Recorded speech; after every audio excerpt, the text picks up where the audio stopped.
Okay, let me, can everybody hear me okay? Yes. Yes. We hear? Good. Let me just give a couple of quick thoughts before I begin. First of all, I love the Zoom format because nobody can now throw any heavy objects at me if you don't like what I say. So I really appreciate that, safety first. Second, I don't know about all of you, and I would never presume to even have an idea about anybody's political leanings. So all politics aside, this is not a political statement. I'm in a really good mood today. Read into that what you will. The third thing I want to say is what I mentioned to Janki and Shubha yesterday after the initial meeting, which was I was thrilled with the quality of the work overall, just across the board. And the reason is because there seemed to be a theme that went through the entire submission process. And if I had to give your presentations this year a theme, I would call it joy and hope. And if you go back through the recording, you'll probably find that almost every artist used one of those two words in describing their work to me, joy and hope.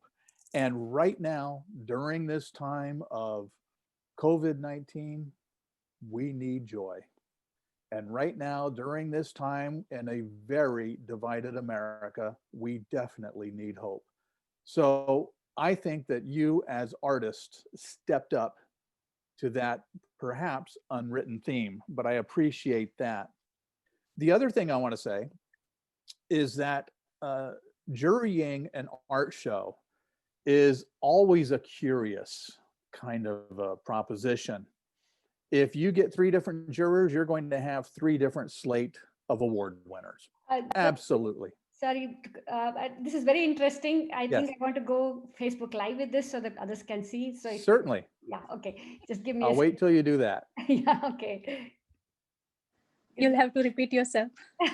Few of the stuff, but still I think here. Shubha, I have a question. Do I unmute myself or shall I be mute? Can you mute your for now? Because I think he's Preston is giving the general one and then Just a minute, yeah. Thanks. Yeah.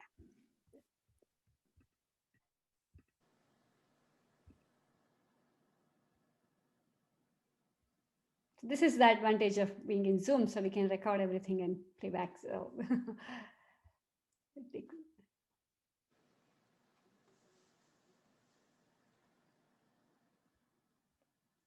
okay, I'm going live now. So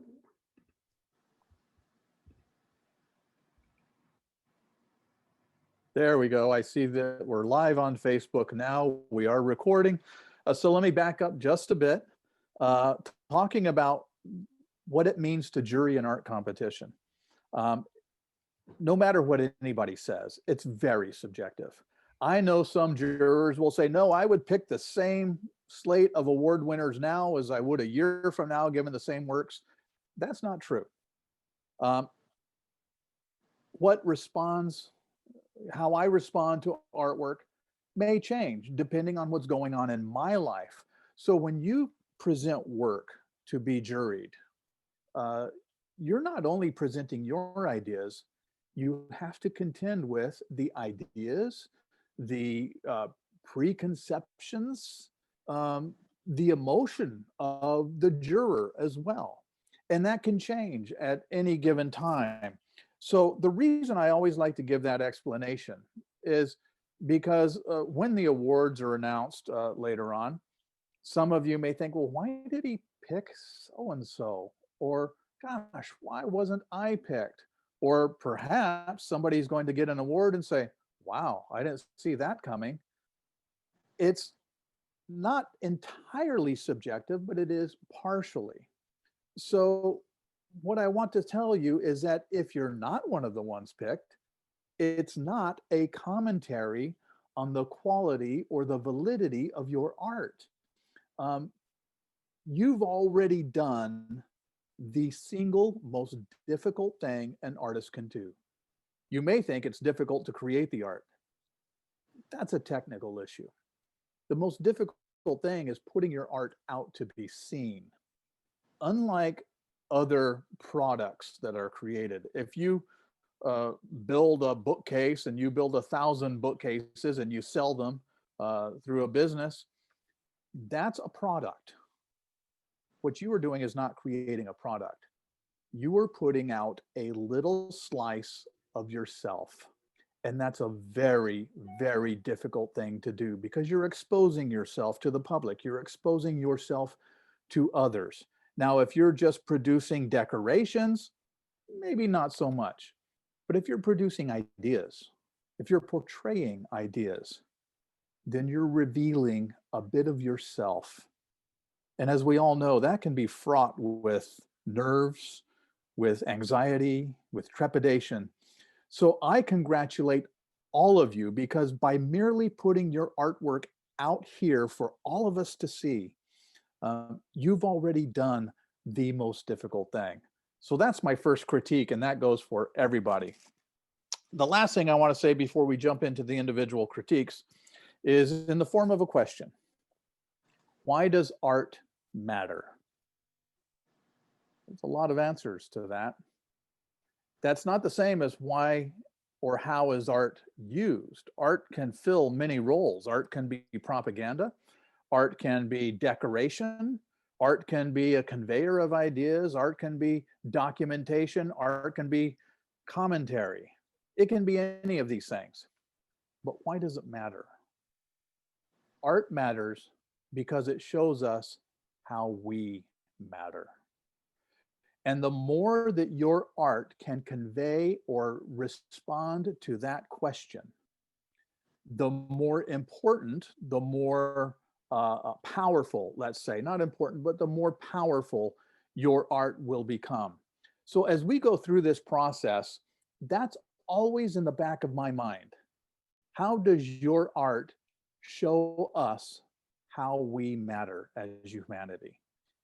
If it doesn't do that at all, then it's probably merely decoration, which is also a very valid reason to produce art.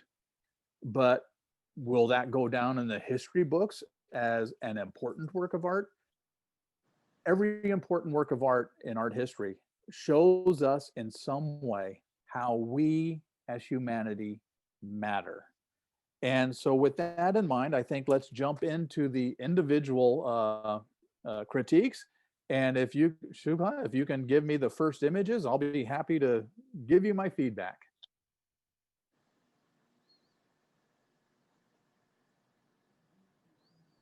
Sure. Let me put the spotlight on Geeta so that, yes, Geeta, over to you.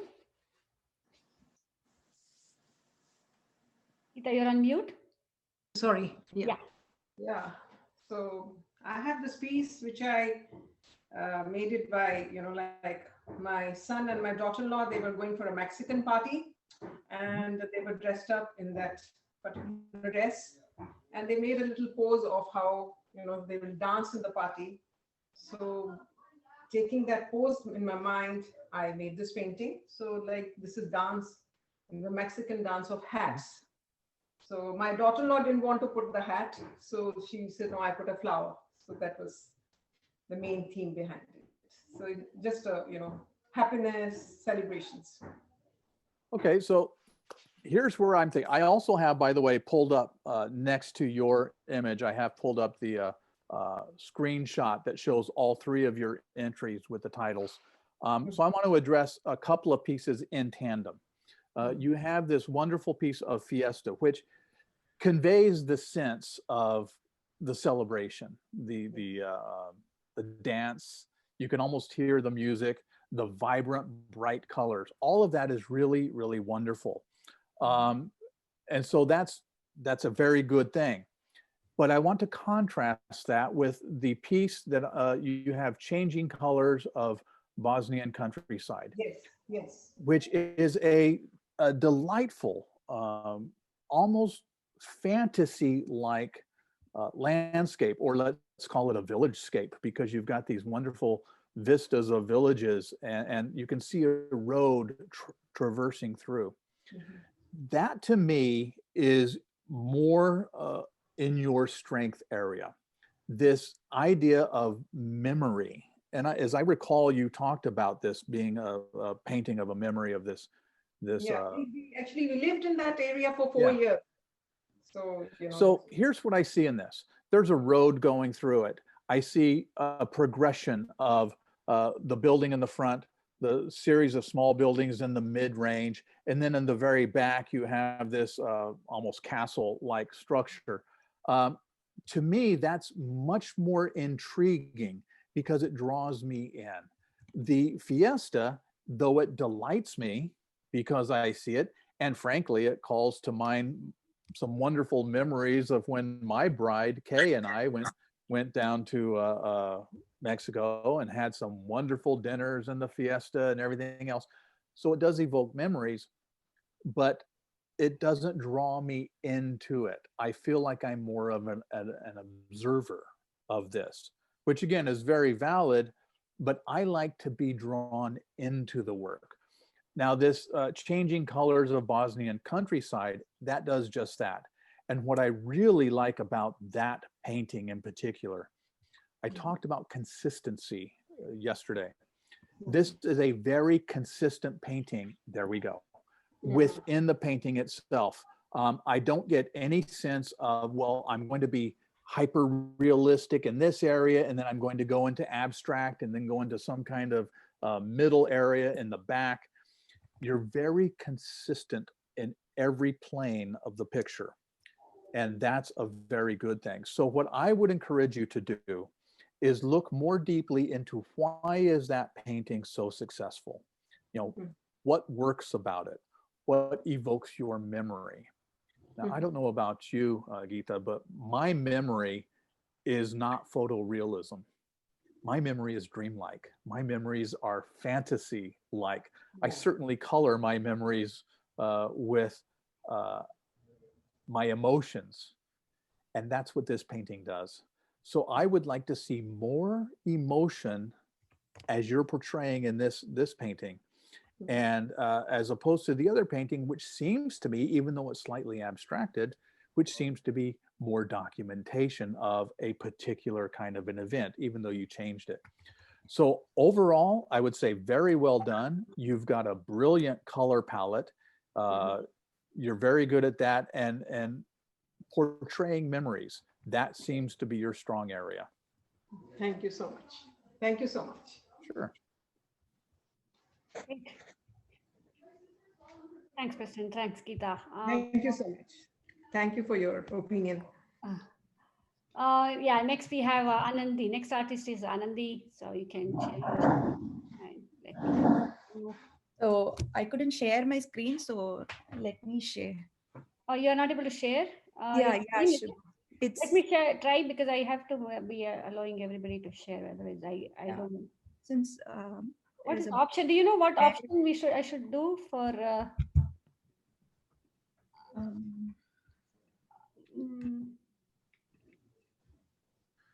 All participants who can share. I made this.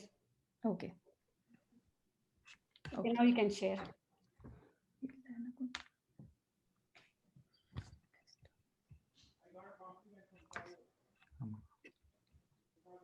Yeah, Preeta and Sheetal will be timing us, so they will message and it's 3 minutes is over. So yeah, as I said, we can go till 5, but we just want to make sure that everybody gets to hear. So we'll say 3 minutes for each artist. Okay. So hope, Shubha, can you see this image I have shared? No, it's not showing. Okay, then. Okay, which one do you want to show? I can share it otherwise. The pink flower, magnolia. Magnolia. Yes. Is that the third one? Yes, Shubha.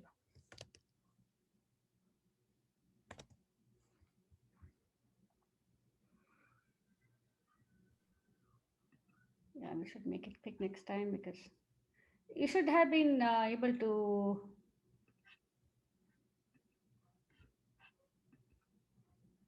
Here, I don't know why it's not happening. It's okay. let me share from here, Shubha. Okay. No. So, hi, We put Preston. you on spotlight so that. So this is my watercolor painting, and this is my watercolor painting. Mhm. I named it as Elegance. So I was really happy when I did this painting. The color contrast I used in here, I really like the way it has came out.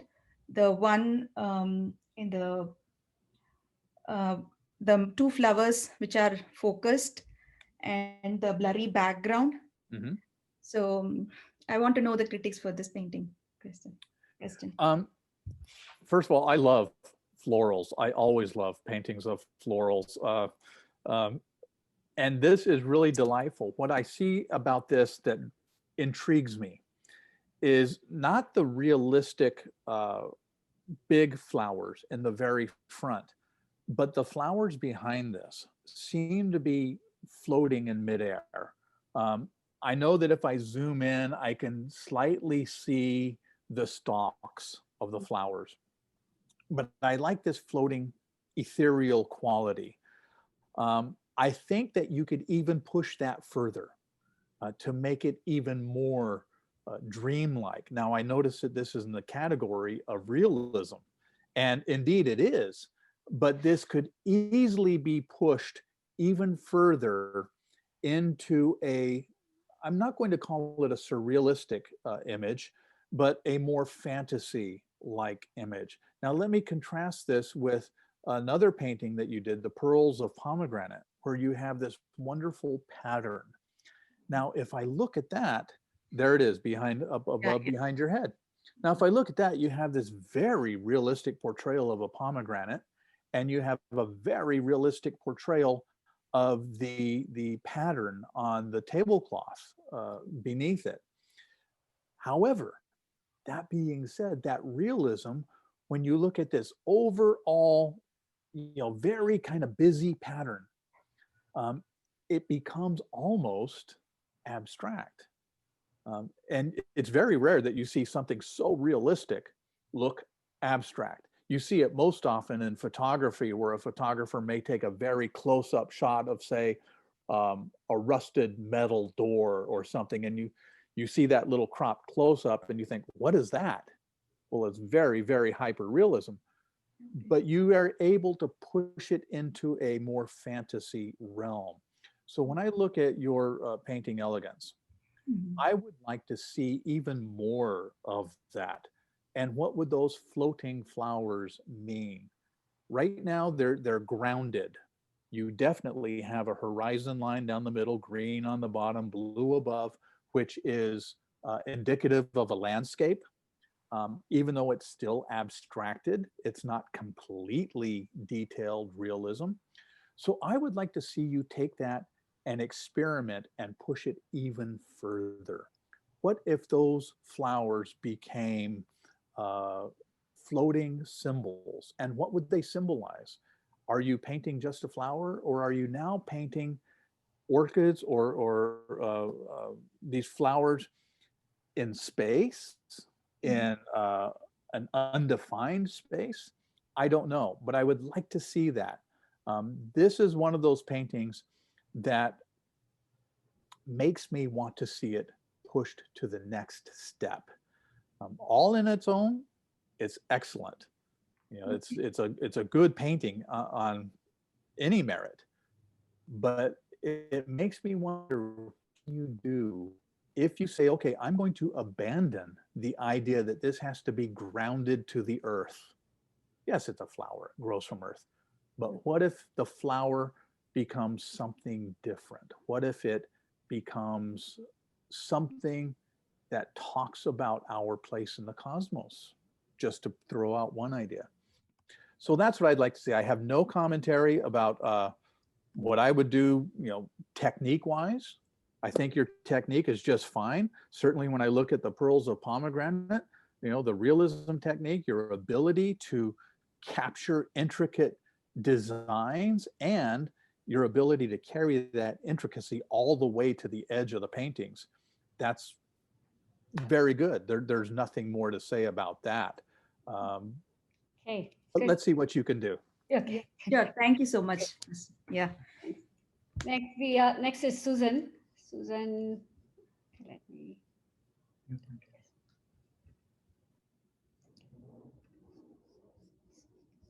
There you go, Susan. Okay, let me put you on the spotlight. Oh, no. I should have done. Yeah. Sorry, I didn't realize I was on mute. Yeah, okay. Uh, Yeah. Okay, so you can see the picture. Mhm. Yeah, so during the shelter in place, I kind of delved into watercolor, which was new to me, away from my usual practice of painting portraits. Mhm.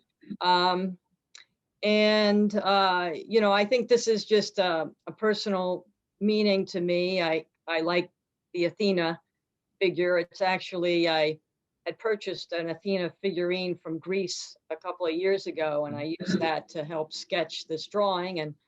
And like I said yesterday, I was in a somber mood at the beginning of shelter, and I kind of viewed the whole pandemic as a battle that we needed to fight, and it was symbolic to me. And having Athena, you know, just be there in this landscape and be visited by the dove with the olive branch, to me, it was somewhat comforting. Excellent. Well, I love the image, especially today, where my wife woke me up with screams of and delight at some of the things that have been happening. And this is very much a message of power, isn't it? I mean, even on which talk about difficulty in our society that we undergo. I mean, this is a powerful image. And I really appreciate the way that you are able to convey the figure and have this background, you know, a very solid background. Now, this is interesting to me because your image of Athena is set in a definable background. And I look at the other two portraits that you did, which are very realistic, the young lady Perry and the painting of Richard. Contrast this painting with those backgrounds are very abstract. Now I know that this is a typical way of portraying portraiture, is to have kind of an amorphous or undefined background. This is the kind of background you have if you go to a photo studio and have a family portrait done, and they, you know, kind of a generic background tarp behind you. That works really great for photographs. My critique is go more in the direction of your Athena painting, and make the backgrounds on your portrait as realistic as you're making your portraits. It doesn't mean that they have to have a bookcase behind them like we, you know, have on Zoom or whatever else. But make the portraits somehow relate to the world that they sit in. A good portrait at its you know, best is a likeness. A great portrait is something that tells you about that person and their place in the world. So how can you use the background? You can continue painting with the generic, you know, just screen background as these have, but you're much stronger when you place this figure in a more realistic background, if you're portraying realism, for instance, as the Athena painting, where I look at that and I think, oh my gosh, is that Greece? Is that the US? Where is that? Who is she? And because you've placed her in a background and you put these other elements on her, which are not completely realistic, perhaps, you know, a face mask on a Greek goddess, that makes it something more than just a portrait. So your portrait here is spot on, very good. I would encourage you to do more to turn it from a likeness into statement about who that person is. That's what I think. Okay, good. All Sure. right. Thank you very much. Okay, Sheetal, now we get ready. Thanks, Susan. Yeah. Hi, Preston. Can you share my screen? Okay. So I would really like critic on this one. The original image photograph that I took near the Bernese Falls, it was very serene place, little bit deep in the forest, and it was very quiet and like meditating place. And I wanted to paint it. Mhm. After I took the picture, as I said yesterday, I didn't have the ability to paint that intricate detail at like 4 years ago, but Mhm. Okay. a few weeks ago when I was going through that, my pictures, and I realized and I wanted to paint it. I wanted to paint it more into an impressionistic style, not too realistic, because I wanted to emphasize the colors and depth. But so this is what I would like to be critiqued on. Okay. So you're doing it in an impressionistic style, which is, let me see, I'm just pulling up some images, which is one of the wonderful traditions in landscape painting, is the Impressionists. Now, keep in mind, when the Impressionists were painting, they were not really thinking of painting landscapes. For them, it was not about the landscape, even though that's what they did all over the place. They did landscapes because they wanted to paint outdoors. And why did they want to paint outdoors? They did it so that they could capture the effects of light, which was very important to the Impressionist artist. Think of what was happening during the time of the Impressionists. This was the Industrial Revolution. This was the technical revolution. This was after the invention of the camera, which was all about capturing light. This was a time of scientific exploration. And that's the key to understanding the Impressionists. So when you paint in an impressionistic style, ask yourself, why? Why are you choosing this style? Is it because you like the more soft, dreamlike quality? I know that's one reason I like to look at Impressionist paintings, but how do you carry that further? So here's my sole critique on this, because it's a delightful landscape. My sole critique is, I would like to see you try this out of the studio.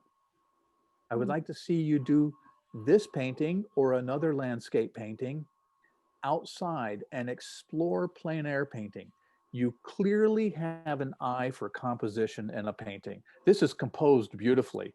It's the water coming over on one side, which is slightly off balance, but it's very much balanced out by the trees in the upper corner. So compositionally, you're there. There's an old joke about how many people does it take to paint a landscape? And the answer is 2. It takes one to paint the painting and the other one to tell them when to stop, where to cut it off. You don't need that. You've got that. So you have gravitated towards an impressionistic style. The next step is really look at what the Impressionists were doing. How would you do this painting if it was not from a photograph, but if it was out in person? How does the light change? And now part of that is, I would venture to guess that this painting took you a bit of time. It did. If you're going to paint outside, you need to experiment with painting fast. And there's plenty of really brilliant artists that I would look at. One is a local artist named David Stonecipher. There's many others, but I would very much encourage you to start pushing yourself. You're not going to go a whole lot further in the studio because you've already got it. Yeah. So now the next step is, how do you move into a whole new, exciting, and maybe even nerve-wracking realm? You can do it. Thank you. Good, thanks. Thanks, Sheetal. So next one is me. Let me add myself.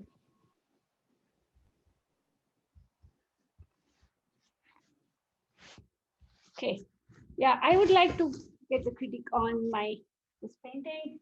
Okay. Okay. Yeah, so I appreciate the colors of nature, and I like to combine the colors with my normal day life. Mhm. So when I bought, like, when I went to Sprouts and I bought a lot of fruits, and like, earlier I used to buy fruits and then just eat it. Now this year, because we had time, and then I really appreciated the colors, and I thought I should capture them, and I took the photos of Mhm. that, setting it up at home, and then I painted this, looking at that. So most of my paintings have been like, yeah, I appreciate the colors around me, and I want to really capture that in my paintings. And I want to make my wall beautiful like that. So that's my intention of painting, actually. Mhm. So I would like to hear critique on this work. Okay, I'm going to address two of your paintings, Shubha. This painting, Pick and Eat, which, by the way, makes me hungry. That's a good thing for a still life of food. And also the butterfly in a garden. Yeah, okay. Both of these paintings have varying degrees of realism in them. And what I really appreciate is that you carry the same focus on realism all the way through. So if I look in the center of your painting at the fruit, and then I look at the fold of the drapery or the tablecloth that goes all the way to the edge, that tells me that you're focusing on the edges as much as you are in the middle. That's even more pronounced in the butterfly in a garden, where the butterfly front and center is very much in detail and in focus. And as you move to the edges of the painting, you don't lose that focus. I can read the veins in the leaves. So that's your strength right there. You're very, very consistent within your internal painting. Now, I want to point out one thing that I would encourage you to really explore. Way, way back in ancient days, when I was a student at Santa Clara University, one of my mentors was Father Jerry Sullivan, who was a brilliant painter. And I was doing a painting and struggling with glass, portraying glass. And I just couldn't get the reflections quite right. You do quite well with it. This is the one area, the only area in this entire thing where I would like to see you experiment more. And good old Father Sullivan finally watched me trying to paint glass, and he just shook his head and had this curious smile. And he said, Preston, you're not supposed to paint the glass. You're supposed to paint what you see through the glass. And I was always trying to paint the highlights when there were no highlights. It was just that the green behind the glass was a slightly different color of green where the highlight was. So that's the critique I would have. Overall, the painting is brilliant.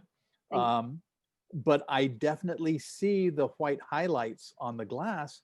And I would encourage you to say, okay, stop looking at the glass.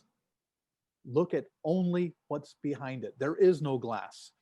And to do that, you have to stop seeing a peach or a strawberry through the glass. You have to see an abstract pattern of reds or an abstract patterns of peach color. And if you do that, your still lifes are going to just jump to the next level. And you'll be shocked. It'll happen like that. As soon as you realize you've painted something and somebody doesn't say, oh, I see, there's the highlights on the glass, the viewer won't even notice it. And that's what you want. You don't want them to notice what's holding your still life. Overall, brilliant. Good job. Thank you. Thanks, Preston. Next, we have Saranya in the list. Next artist is Saranya. I'm missing the sixth one here. I don't know what happened. Who was there? So we Saranya. It was mine, Shubha. It is not showing in the list. Okay, Divya, then over to you. Okay. Yeah.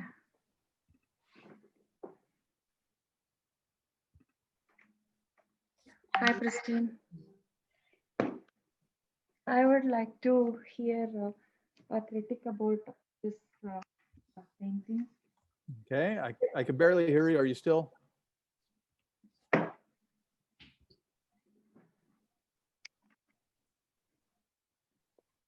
Is it are you able to see? Yeah. Okay. Yeah. let me just jump right in. I can see it. Did you have something you wish to say about this? Yeah, this one actually, for a long time, I like to paint this type because I saw this Mhm. type of thing, God and their families doing different type Okay, I don't know if you have. Maybe you may have to come in the front, Divya. Yeah.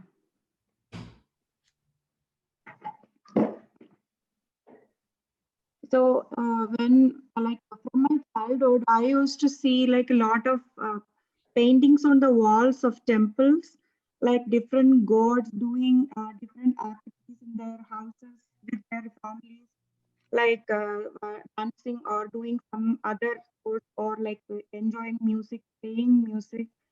So so I wanted to paint such type of art for a long time, and this March I started painting and I finished in May. So this one is like everybody, the God in this center. This is Krishna, and other people are like enjoying. He's playing the flute, and other people around are enjoying the music. So I would like to hear the critique from you, Preston, please. Okay, Divya, I didn't catch all of that, but I think I got enough to go forward with my observations. This painting delighted me, absolutely. Probably most of you don't know, but I also, in addition to my day job at the Triton Museum, I am by training and vocation an art historian. I teach art history at Mission College and San Jose City College and other places, not full time, but I do courses every year or so. And one of the courses that I teach is Asian art history, a survey of Asian art history. I lived in Japan for a number of years. I've traveled all throughout Asia. And I love this particular type of artwork, which is very culturally inflected, very joyous. The colors are wonderful.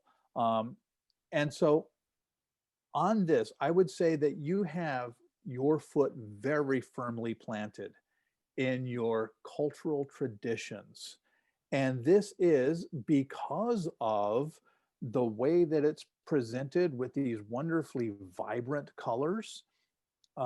It's almost a contemporary updating to these very traditional images. Now, I want to contrast that with two other paintings that you submitted. My First Date on a Rainy Evening, which has a pretty realistic lamp and a rainy window behind it. And there it is. Yeah. And two cherries, which is really all about human connection on a first date. The two cherries representing, I believe, the two people, which is absolutely delightful. Now, the reason I'm contrasting these two is because these are two diametrically opposed styles. Now, there is absolutely nothing wrong with that. Most really, really good artists that I know operate in multiple styles. One of the best artists, realist artists that I know is a fellow by the name of George Rivera, and he does incredibly realistic portraiture. He also does very abstract works. And if you look at his two bodies of work, you would say they are never, no chance they could be by the same person, but they are. And they're very, very good. So I like that you have two definite styles. On the painting of Krishna, I don't have anything to critique about it. It's a brilliant painting, edge to edge, top to bottom. There's nothing I would correct or critique on this. It's a wonderful painting. And let me give you one of the best critiques I think I could give is that I would hang that in my home. I could live with that painting. And for me personally, that's how I personally, grade work. That's different than how I critique works for the museum. I show a lot of work at the museum that I would never hang in my home, but I think it's great work and it needs to be seen. So I want to give a critique that's not directed at you specifically, but for everybody. if you are entering a competition, do exactly what you did, Divya. Give works that show the various styles and strengths. If you work in 2 different styles or 3 different styles, submit a work in each of those, because you don't know what the juror is going to respond to. However, when you have the opportunity to do a solo exhibition, maybe it'll be at a museum or a gallery or at a coffee shop, do not show your various styles together, because you want people to look at a unified body of work. So for a competition, show your various styles. If you're in a solo exhibition, pick one and go with that. So all works of this culturally inflected, delightful painting, or all works that have the realism of the lamp. And the reason for that is you don't want an uninformed visitor to come and say, well, that looks like it's by 2 different people, or that looks like it's by 3 different people. They must not know who they are artistically. Divya, you know who you are. You're painting in different styles for different moods, for different intentions, but the casual viewer will not. So for everybody, that's a good rule of thumb. Divya, the painting is brilliant. Thank you Thank so you. much, Preston. Good. Next is we have Saranya. So we want to make it, can we make it 2 minutes each so that we get to hear? So I know, Preston, you may want. Sure. Yeah. Just start flagging at me and Yeah, sure, Yeah. I'll do that. Yeah. So Sheetal and Preeta, please do it for 2 minutes so that I'll flag. So, yes. yeah. It's Hi, never a Preston. problem getting me to speak. It's getting me to shut up. That's the problem. Yeah, because everybody is eager to hear from you. I want to make sure I give the time, and also we have Sure. so many things planned. So I want to make it good for everybody. So next, what did I say, Saranya? Yeah, Shubha. Yeah, it is. Wait, let me remove the spotlight on Divya. Yeah. Yeah, 2 minutes. Okay. Hey, Preston, thank you so much for taking time to critique our work today. I'm not going to talk a lot, but I want to hear a lot more from you. I think I went over the, inspiration behind this piece. It's, Yes. bringing my memories from childhood and the positivity I feel, as a parent, seeing children grow, and also the world that a child would see. There's a lot of positivity in it. I just wanted to add one thing, that it's done in acrylics on a canvas, 22 by 28 inches. So I'd like to hear from you now. Thank you. So I really liked what you said about your desire to portray, the memory and family and children. But here's another strength in your work, and that is that you really seem to work well in the realm of metaphors. And I look at both this painting, the Relief and Renewal, and also Out of the Darkness, where you have these seated figures and they seem to be connected to this this funnel in the background. I would encourage you to push that even further. Technique wise, I have nothing to say. Your technique is just fine, just brilliant. And it's very consistent, as you all know by now. That's a big thing for me. So I would encourage you to go even further. And the way I would recommend that you study this is look at the works of Frida Kahlo, the great Mexican woman artist who was very much a surrealist.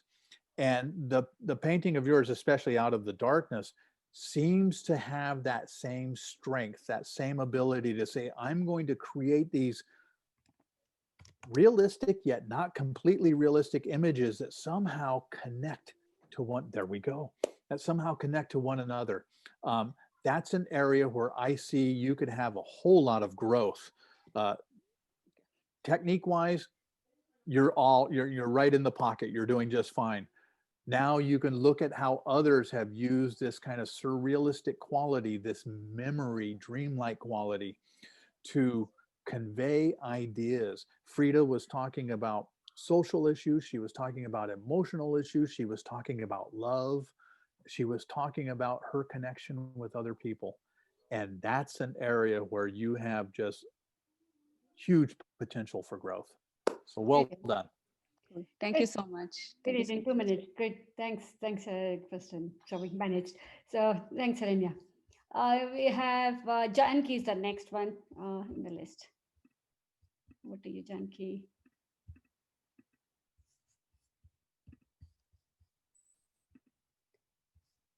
Janki, where are you? Okay. Hi, Preston. Hello. As you have seen, all my work is more of portrait, Mhm. and some of them are still life. So I work in those two areas. I would like to get critique on this. This is done in color pencil, and it's titled as engraved. Okay. Well, first of all, your bona fides and realism are just wonderful. You've clearly got a good handle on that. This is very much combines the wonderful elements of realism with the grain that I see in the wood frame of these doors or shutters. But then you have this glass, which I'm assuming, looking at it, is a stained glass or a leaded glass insert into these windows or this panel. It's very good. It really draws me in a great deal. I would like to see, and this is not even a critique. It's just something that I kind of wish I could see from you in the future, which is you've clearly got a good handle on colored pencil. Your painting Triumph, the figurative painting of the young woman in front of the chain link fence, wonderful, wonderful use of watercolor. I would like to see in both of those something that colored pencils and watercolor does not really allow, which is a subtle layering upon layering. Now, I don't know if you've done much in way of oil paints, but I would encourage you to really explore that medium, because everything that you're telling me in this and in the picture of the windows that you just focused on tells me that you have all of the requisite skills. So I would encourage you now to explore a medium that allows you greater depth and luminosity. Okay, sure. And just a small question that Yes. is that so choosing one theme is better, or should I is it better for an artist to choose different subject matters? For a competition, don't show all the same subject matter, don't show all the same style if you work in different styles and you feel they're equally strong. So every once in, we have a competition every year at the Triton Museum, and we have one coming up, and we'll be putting out a call to artists in a month or so. And every once in a while, I get an artist that will submit 6 works that all look the same. And I think, why in the world would you pay 6 entry fees for what's really one painting? Diversify your chances of getting selected. So for a competition, show your variety if it's equally strong. For an exhibition, if you have an opportunity to show 6 works, show 6 works that are from the same style. So 6 works that are all strong portraiture realism, as opposed to the 3 works that you have that are abstract. Don't include those in with it. Thank you so much. That's very informative, actually. So most yes, of that's questions. that's really good tip. Thank you so much. Good. So we want to Tiffany as the next artist.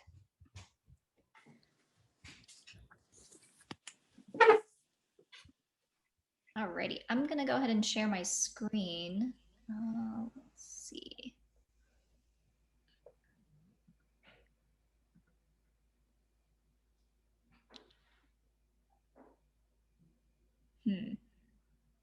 I should have allowed.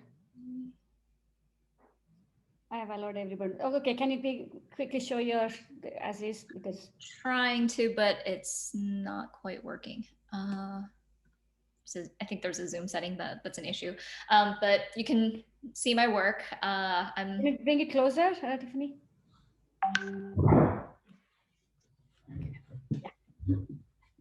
Not sure if the glare will get in the way, but there we go. So once more, it's entitled, What Do You See? And last night I presented the question of what do you see, Preston? And I'm the type of artist who sees nothing but flaws. So if I start talking, I'm just going to start poking holes everywhere. So I'll just leave you to your critique. Would love to hear your input. I see something looking back at me, and it's an eye, and I like it. So Tiffany, you described yourself yesterday as a hyper realist. Obviously, we only get a little tiny taste of that.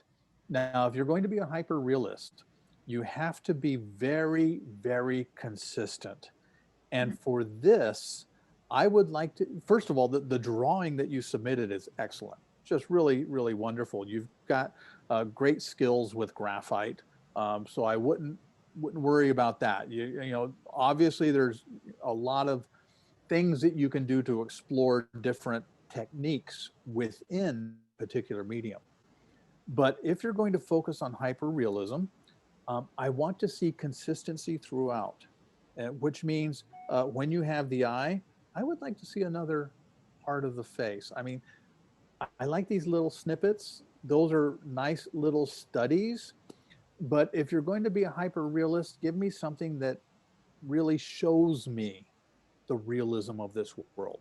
So what I would encourage you to do, again, I really can't say much as far as technique or what to do in that vein, because there's just not, I'm not seeing enough. But what I see, I like. What I would encourage you to do is look at some other local hyper realist. And there's one gentleman that I want to refer you to. His name is Kung Nguyen, and his email address is icoung.com. ICU, yeah. ICOUNG, iCoung. He's a brilliant realist art. No, let me rephrase that. He's the best realist artist I know. I want you to go on his site and look at his, he has videos that show him create these hyper realist things. And what I want you to do is look at that and see how you can move from realist graphite to actually layering colors and bringing depth to it. That's where I see a lot of room for growth, and you're definitely on the right track. Thank you so much, Preston. I really appreciate it. Thanks, Tiffany. Thanks, Preston.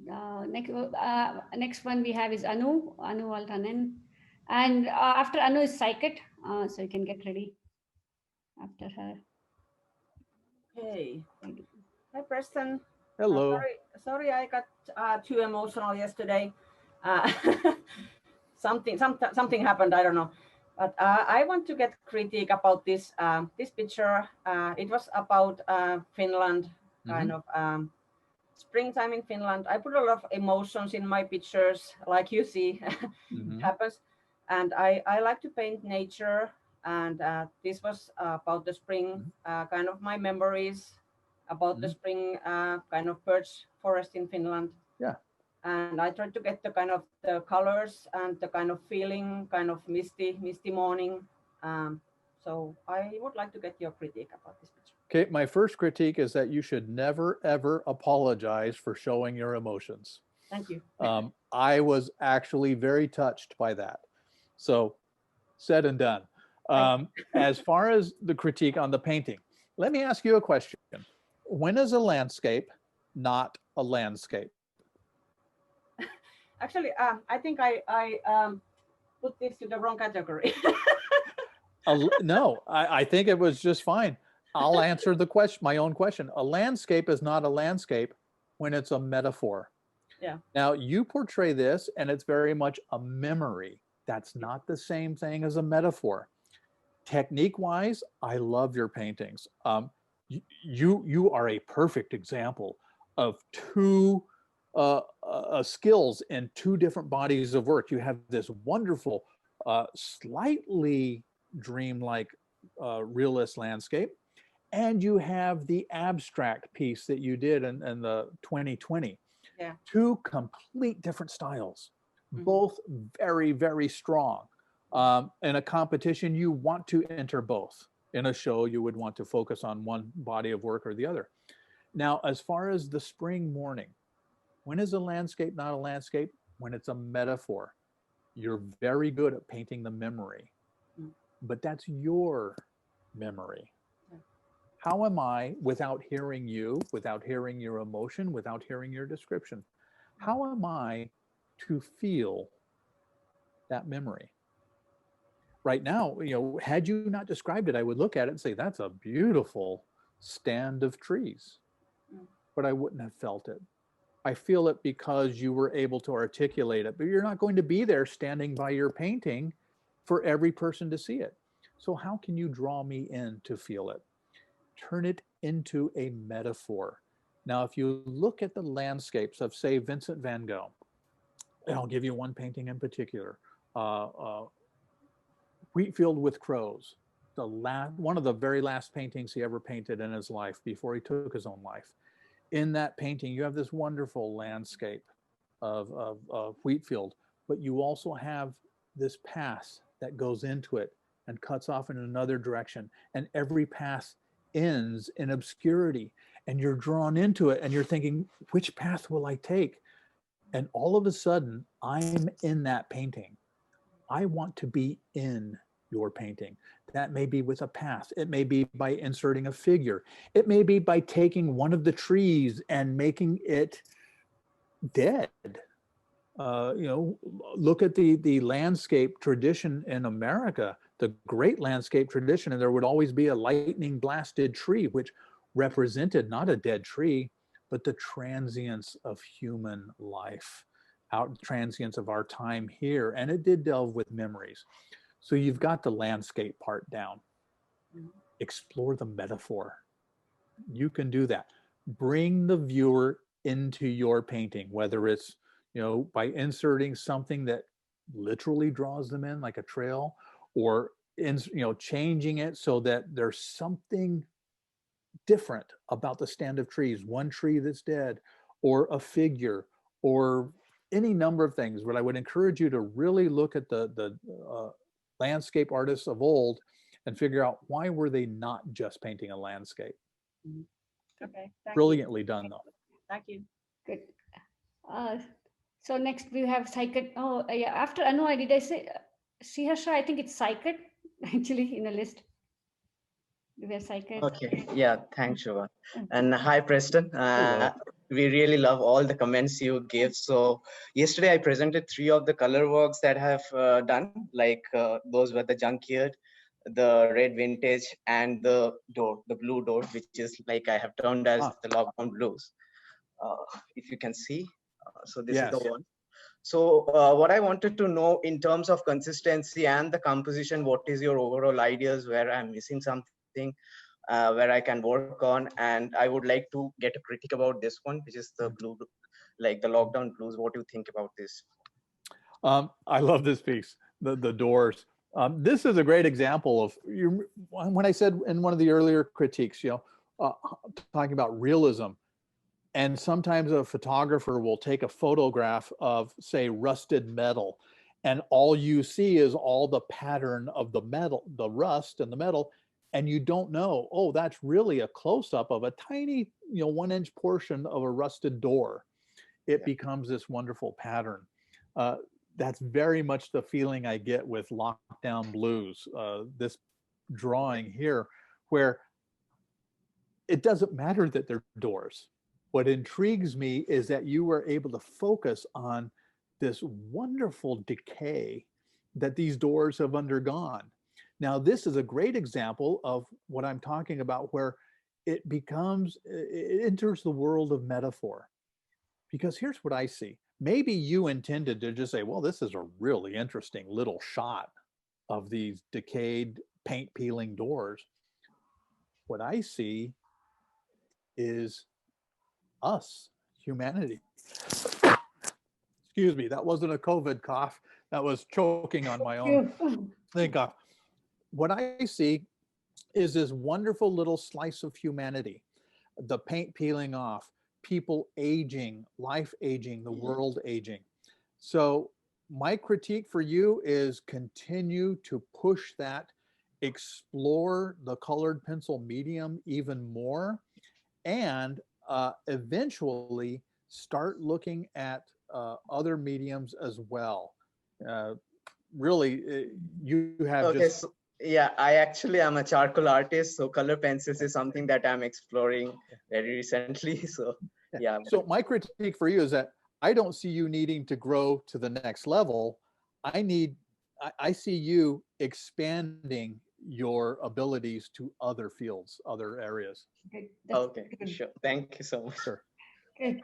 We have Maithili as the next artist. So go quick because we have in the list.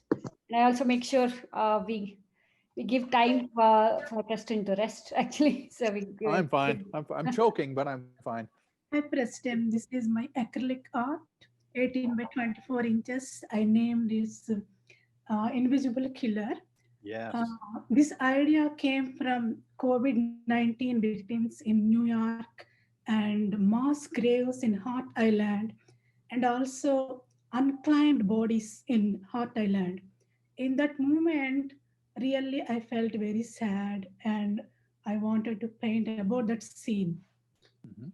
Please give me critique on this paint. Oh my goodness. This is a deceivingly strong and powerful work. Um, Obviously, the first thing I see are these rocks coming down, in the middle of this stream or river, and I see rocks on either side. And then I realize, oh my goodness, those aren't rocks, those are skulls, and the skulls are wearing masks.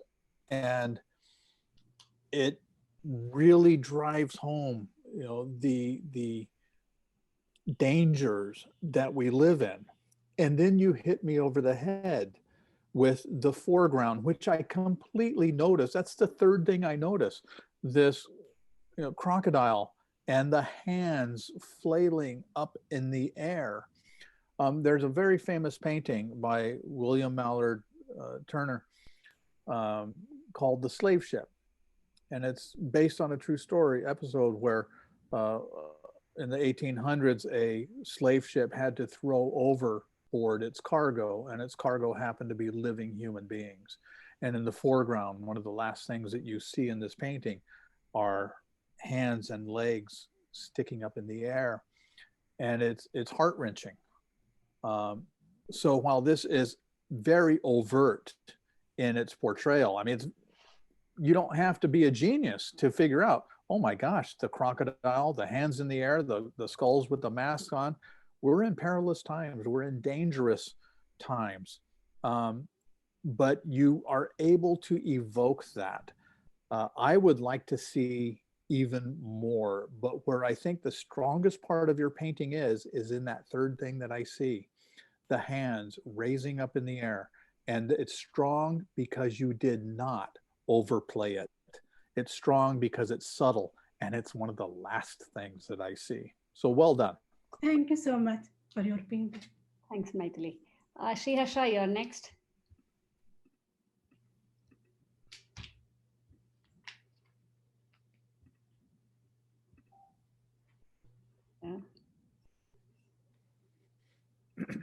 Okay. So we'll go with 4 more in the list after Sriharsha, Preeta, Namrata, and Kalpana, and we'll take a break. We'll do the games after that. So 2 minutes each. Sriharsha, you're on mute. Am I audible? Yeah. Okay. So I presented this one yesterday evening. I called this artwork as Are We Alone? As I explained, I usually start off my photographs with an idea as to what I want to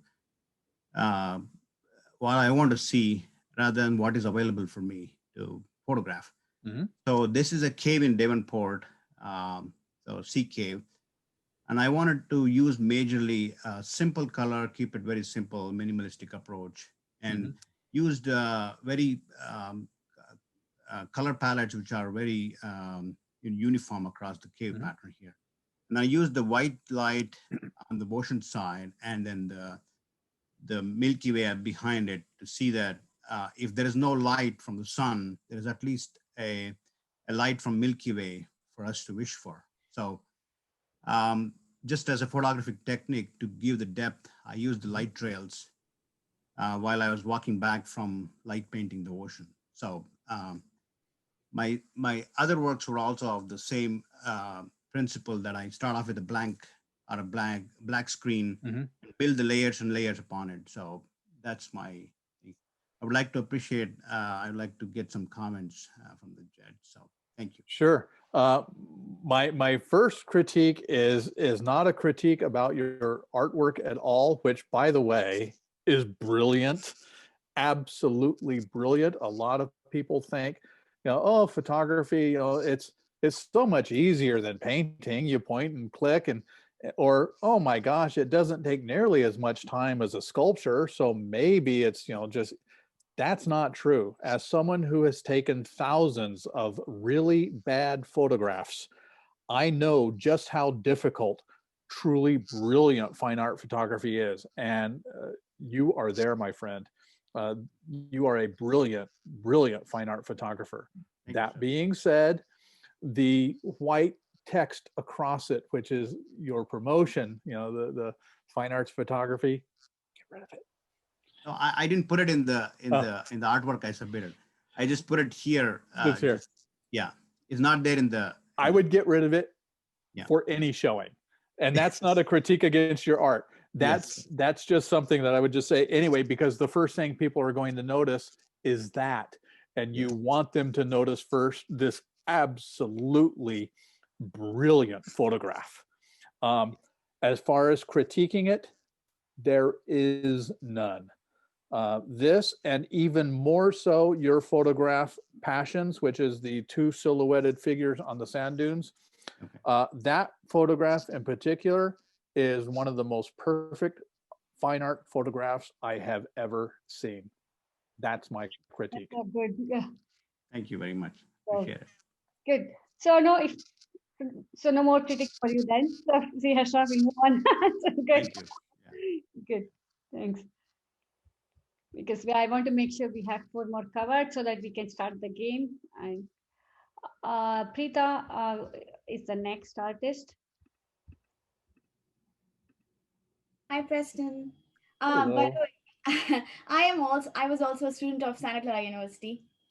Oh, well then you're a good person. Best of show. Yeah. So I'm showing my piece, Pink Flowers in the Garden. Yes. The first flowers of spring that popped up, and so for me, I wanted to bring it out on the canvas, like the colors popping out, like it's still blooming, and the pink dominating, and my other piece where the violet dominates. But I will let you give the critique. Thank you. Let me ask you a question, and it's a variation of the question I asked about landscape. When is a still life not a still life? And the answer is when it's a metaphor. You have given us some very delightful still lifes. These close-up of flowers. I like that you are consistent internally on your painting, so that the level of realism or abstraction or color and hue is the same in the middle as it goes all the way to the edges. So there you're just fine. It's more important to be consistent than to be like somebody else. So that being said, how do you turn these wonderful still lifes into metaphors? Look at the Dutch landscapes from the 17th and early 18th century. They had brilliant still lifes, but if they had a vase of flowers, for instance, one flower might be wilted or dead or leaning over. Or if it was a still life, let's say you decided to do a still life of items on a table. In a Dutch still life, maybe the glass would be tipped over, or maybe something would be halfway falling off the table. They all meant something. They didn't mean that they were painting items that anybody could have in a home or in their garden. What they were doing is saying, I'm going to convey a message. In their case, it was a religious message. You know, the vase or the glass falling over, the transience of life, the object almost falling off a table, the idea that anything can happen. Are you ready for your end? Or the wilted flower, the one wilted flower. You may be in the prime of your life and you look like you are with these wonderful flowers and your smiling face next to it. But what does that say about us? So I would like to see you introduce a metaphor element so that I stop thinking just about, wow, that's a lovely bunch of flowers. And I start thinking about, oh, those flowers are actually saying something about my human condition. That's where I would like to see you go even further. Thank you very much. Good. Thanks, Vedant. The next is Namrata here. She's in the room next to me. I don't know if you can see me yet. Hello.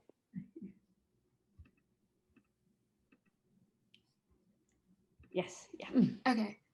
Yeah, so this is my painting called Ways. I love to do lines and be precise, and I wanted to use it for, you know, water and sand that's usually looked upon as flowing, but I wanted to use lines and I wanted to know how I can improve on it. Okay, how can you improve on it? Well, first of all, it's a delightful painting. It works very well. You've got a good handle on creating a flow and a design. It's very organic. That's what I like about it.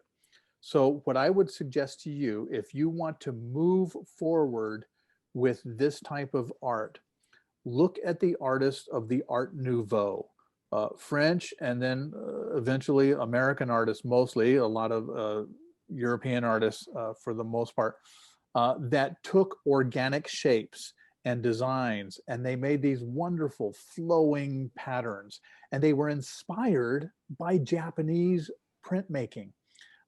You're all probably familiar with that wonderful Japanese print, the Great Wave, with that massive blue wave that's cresting over, and these boats with the sailors dramatically rowing against it. Take out the boats and just look at the wave. That's what we call, when it moved into European territories, Art Nouveau. I would encourage you to look at that and figure out how can you push that organic design making even further.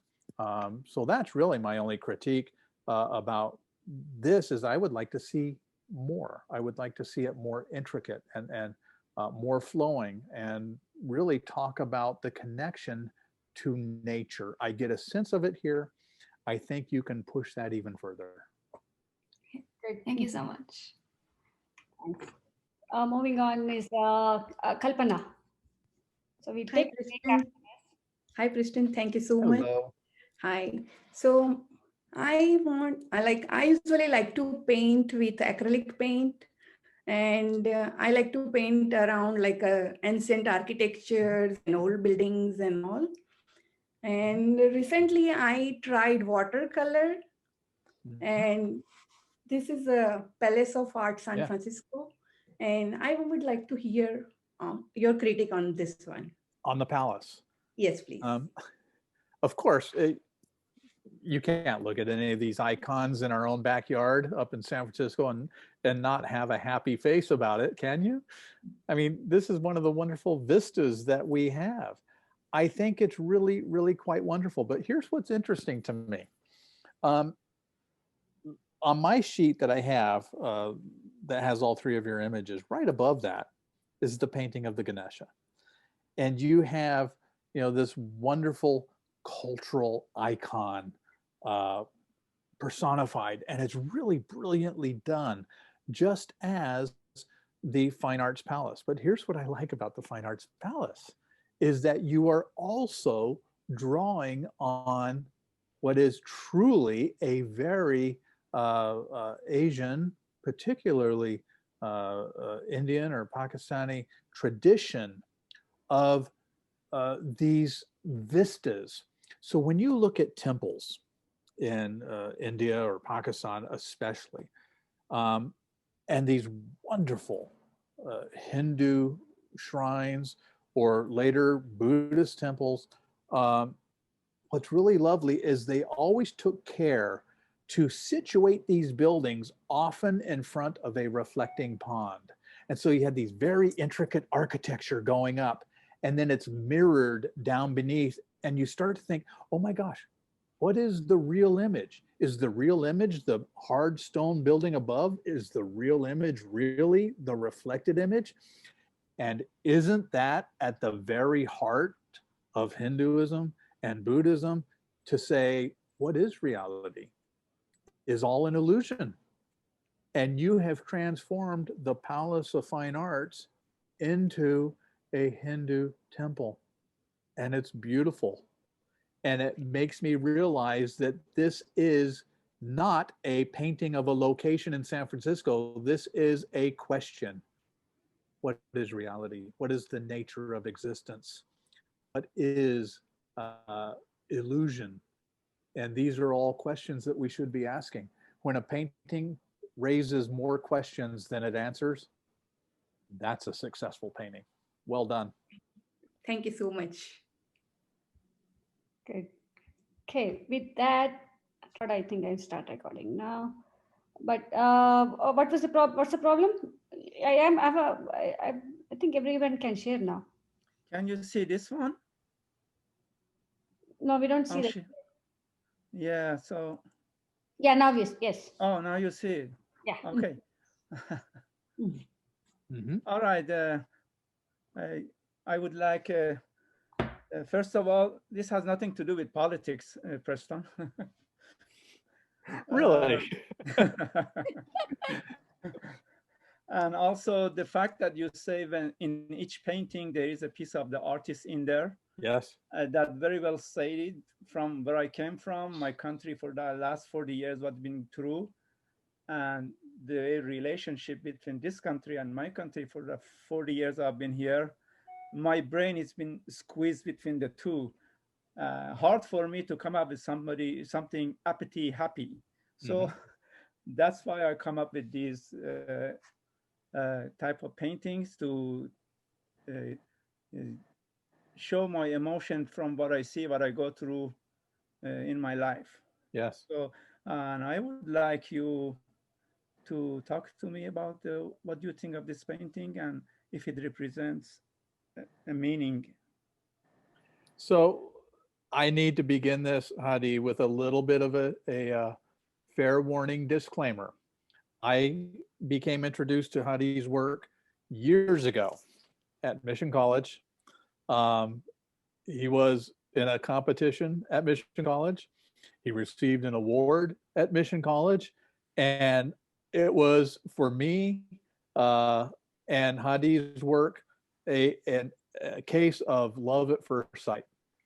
I absolutely love Hadi's work. And from the very first moment I saw it, I thought, this is mature, interesting, intriguing work. Hadi, I understand that you were accepted into the Young competition. Yes.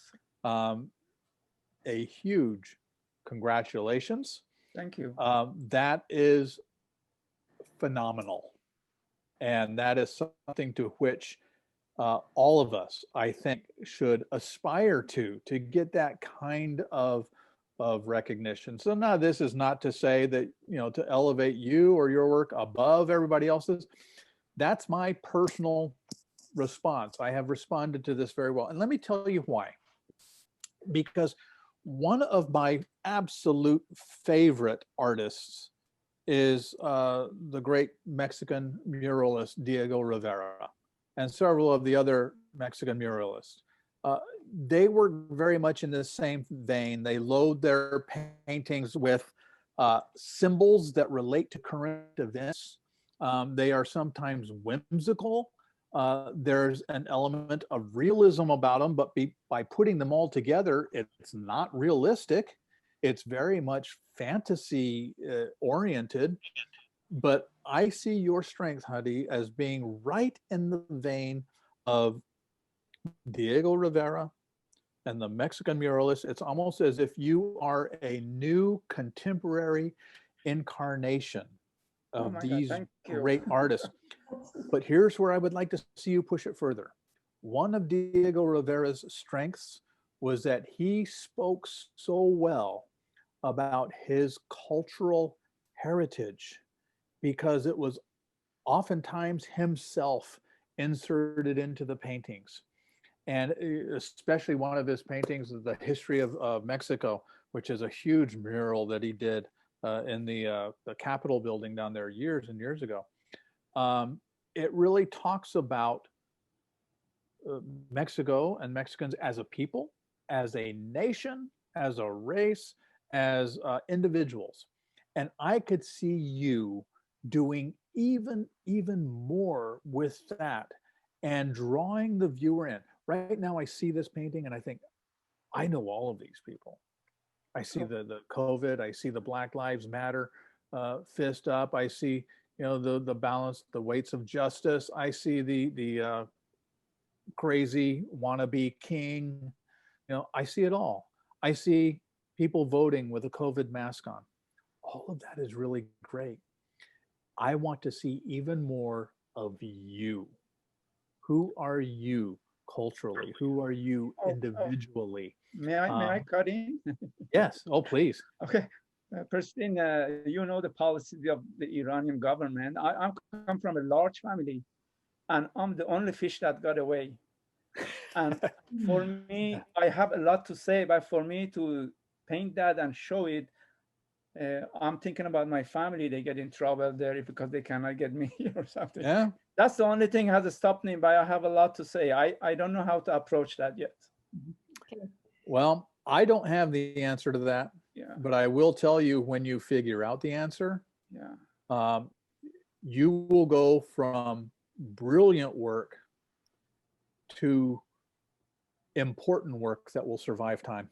Yeah, maybe I go make one last visit and come back. I don't know. But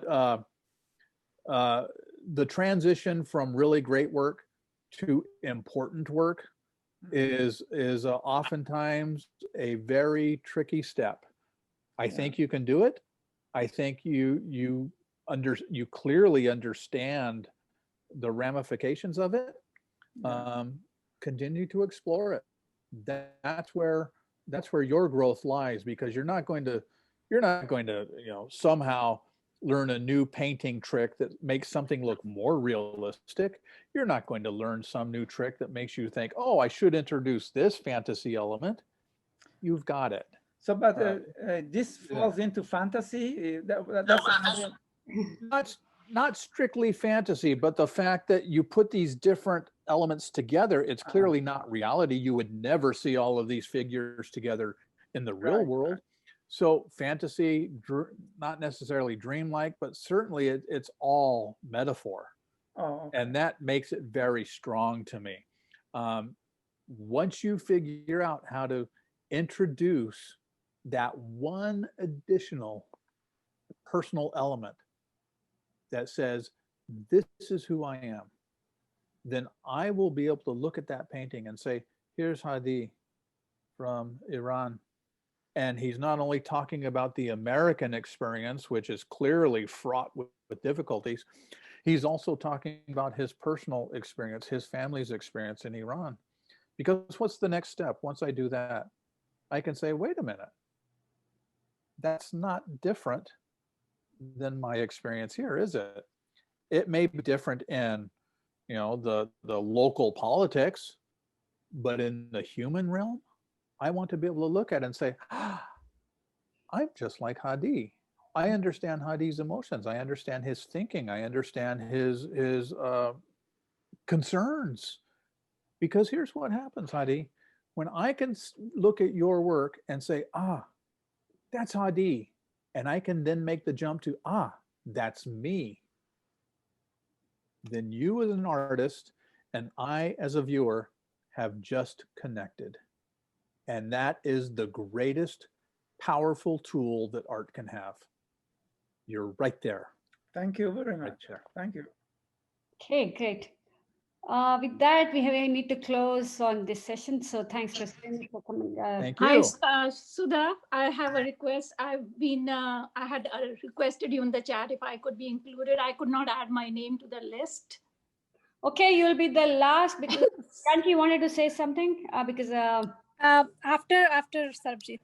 Okay, yeah. With this, we will close because it's like we have some more things planned, so we want to go. So exactly 2 minutes for you, Sarabjit. Yes, Preston, I won't take too much of your time. You already saw my art, so yes. I will just I want you to do on this one.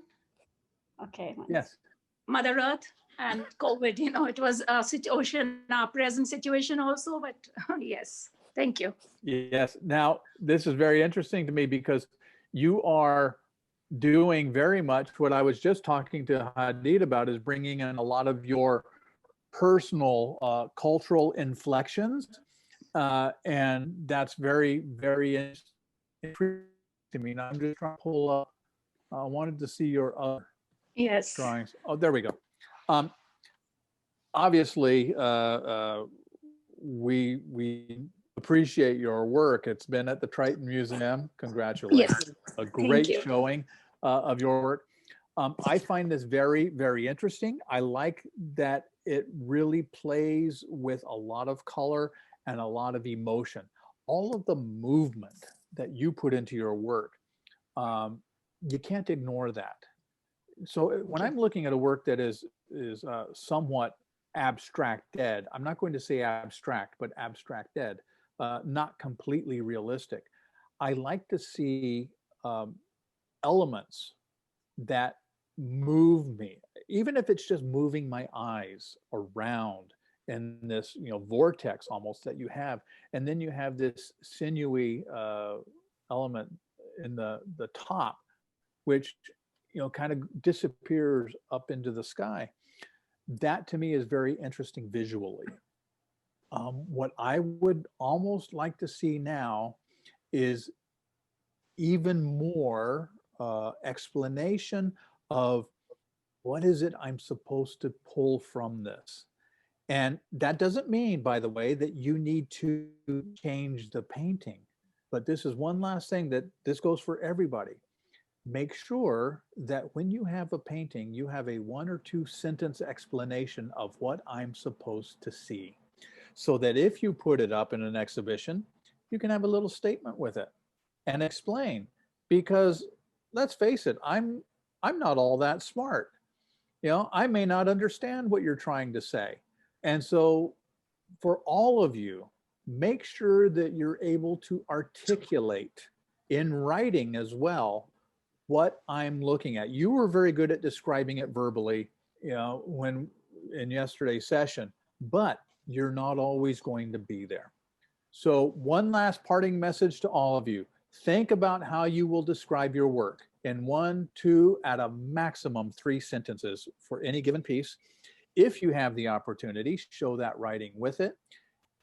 Imagine you're writing it for your grandmother or a group of Girl Scouts so that they can understand it, all of whom are smarter than me. And if you do that, that's great. But be sure, when you're writing about your work, do not write it as poetry. Do not think, oh, I'm going to write something and people will just feel what I'm saying. No, your art is your poetry. Thank you, Preston.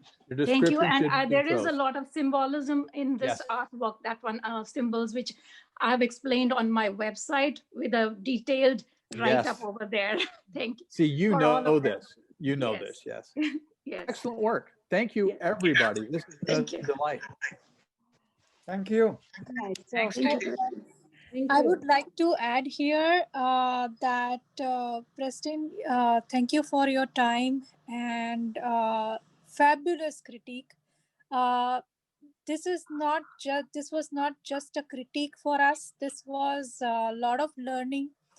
I have seen a lot of critique in past. Judges critiquing